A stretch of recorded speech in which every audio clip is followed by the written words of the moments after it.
Știați că noțiunea de clasic are mai multe înțelesuri?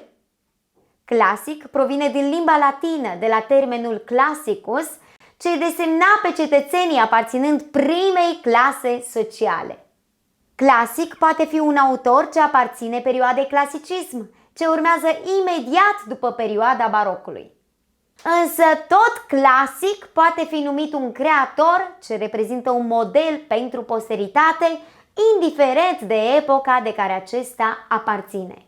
Chopin, de exemplu, poate fi considerat un clasic al nocturnei, Strauss, un clasic al valsului, Bach poate fi considerat un clasic prin lucrările sale, deși în creația acestor compozitori nu regăsim trăsături stilistice clasice și nici nu aparțin epocii clasice. Astăzi vorbim despre clasicismul muzical, perioadă cuprinsă între anii 1750 și 1827, marcată de moartea marilor compozitori Johann Sebastian Bach și Ludwig van Beethoven. Clasicism înseamnă, în primul rând, ordine și echilibru, simplitate și naturalețe, spre deosebire de barocul muzical definit de contrast și o puternică ornamentare. Muzica în această perioadă este extrem de melodioasă, linia melodică putând fi reținută cu mare ușurință.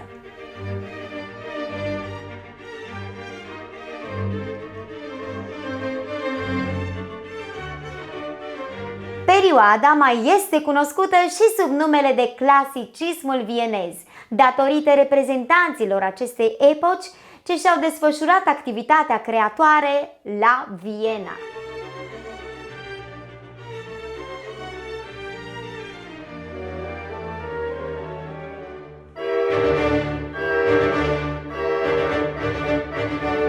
Clasicismul îi aduce împreună poate pe cei mai mari compozitori ai lumii, Wolfgang Amadeus Mozart și Ludwig van Beethoven. Născut la Salzburg, Austria, tatăl său i-a fost primul profesor de muzică. Mozart a compus prima sa lucrare la vârsta de 5 ani, adică la vârsta de grădiniță. Dându-și seama de talentul pe care micuțul Mozart îl demonstra, tatăl său a luat decizia de a-l face cunoscut în întreaga Europa.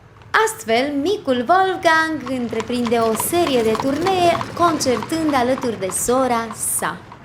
Avea o memorie remarcabilă. Putea asculta o singură dată o lucrare muzicală, apoi reușea să transcrie din memorie fiecare notă muzicală cântată de fiecare instrument în parte. Una dintre celebrele sale lucrări este Eine kleine Nachtmusik, ce se traduce prin mica serenadă nocturnă.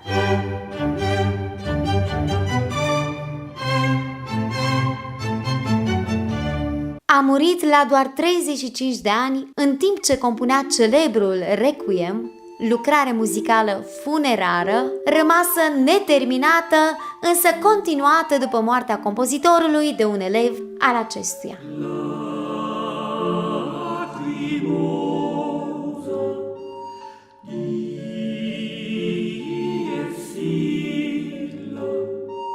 În anul 1770, pe când Mozart avea 14 ani, se naște în Germania cel ce va fi supranumit Titanul din Bonn, Ludwig van Beethoven. Este autorul renumitei Für Elise, a sonatei Lunii,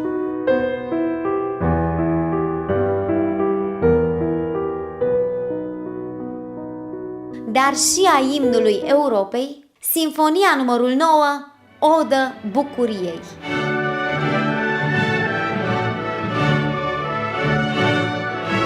Pianist, compozitor și dirijor, la 27 de ani începe să-și piardă auzul, devenind complet surd. Acest lucru i-a afectat cariera de pianist, de dirijor, însă nu și de compozitor, acesta continuând să compună, surd fiind, pentru încă 30 de ani.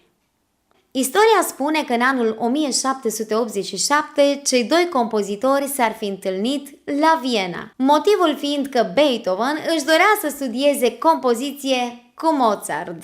Moartea mamei lui Beethoven l-a împiedicat însă să rămână în Viena, fiind nevoit să se întoarcă în orașul natal.